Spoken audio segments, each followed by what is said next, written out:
we're going to catch you up quickly on some entertainment news. And I'm back. First, we want to tell you about some of the things that are going on in entertainment. First, there's a new killer game called Angry Goy II. Now, we give you a warning. We're going to show you a preview of this, but it is highly disturbing. This is a new video game that you play that you use a flamethrower or a machine gun. Created by Christopher Cantwell. It has become very popular in Gab, which is the alt-right Twitter. Basically, he calls himself the crying Nazi. And before we tell you about it, we want to show you this video. But again, we caution you, this is highly disturbing.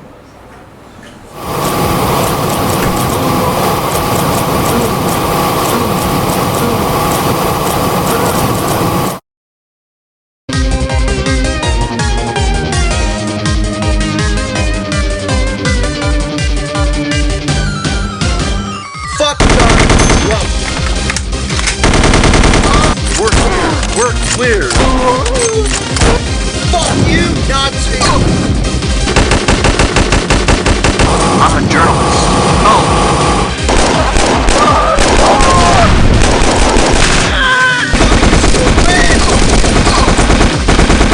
Racist. Is this country going to be dominated and run by the white Christians? Well, as you can see, the game is quite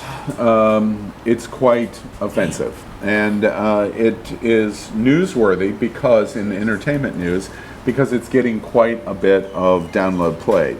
When you play the game, it is a choice of a machine gun or a flamethrower that kills people, and as you kill them, the victims scream. And it's really an all offenders opportunity. If you're a journalist, the journalist as they're killed yells that they're a journalist. If you're a woman, she yells the Me Too movement. If you're black, the black person yells Black Lives Matter or where are the white women at? If you're a nationalist, it says white oppressors must be destroyed. For Jews, there are so many references I can't even tell you. And for gay, it takes place in a bathhouse. And there are signs outside the bathhouse saying, we welcome children and NAMBLA meetings are here. And inside the bathhouse, all of the gay characters are flying rainbow flags and have erections. As they're killed in the game by flamethrowers or machine guns, the gay characters in the game are yelling, bake my cake, I have AIDS, butt sex is a human right, you messed with the wrong bug chaser, I was born this way, relating to Lady Gaga and more. What do y'all generally think about a game like this? I think it's absolutely disgusting. First of all, I hope in that bathhouse segment that it ain't they're not hitting or targeting Club Fort Lauderdale, because leave that one out. But I have a question. So this guy Christopher Cantwell, he's alt-right. That's conservative, right?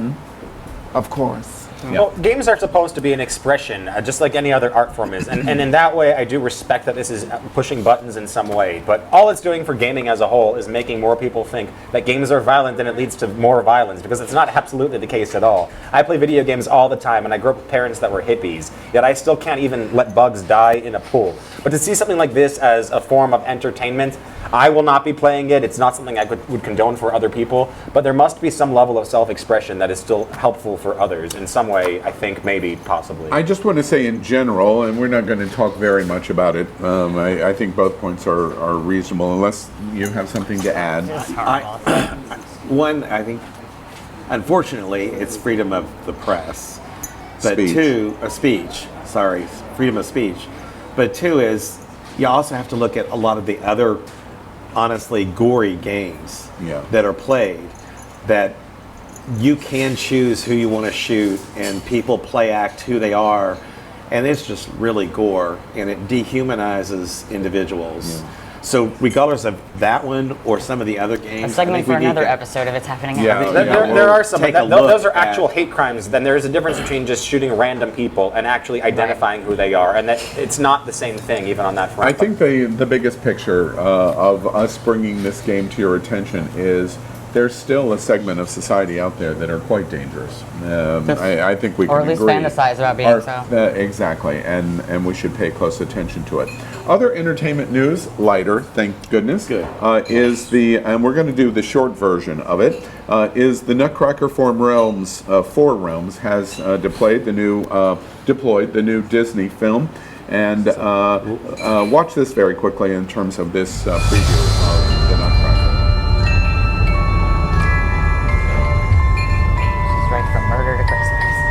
Which one, by the way? So the Disney conglomerate is a lighter topic somehow. Yes, and one of the big big issues in the video is you should unapologetically be yourself. And has anybody seen it yet? Not yet. No. Disney will unapologetically no. steal all tales as old as time, so they are being themselves. I have not seen it yet. But by the way, this is the first time that we actually can see a little bit about what you guys can see as we're filming this. I literally blinked and that was over. Literally.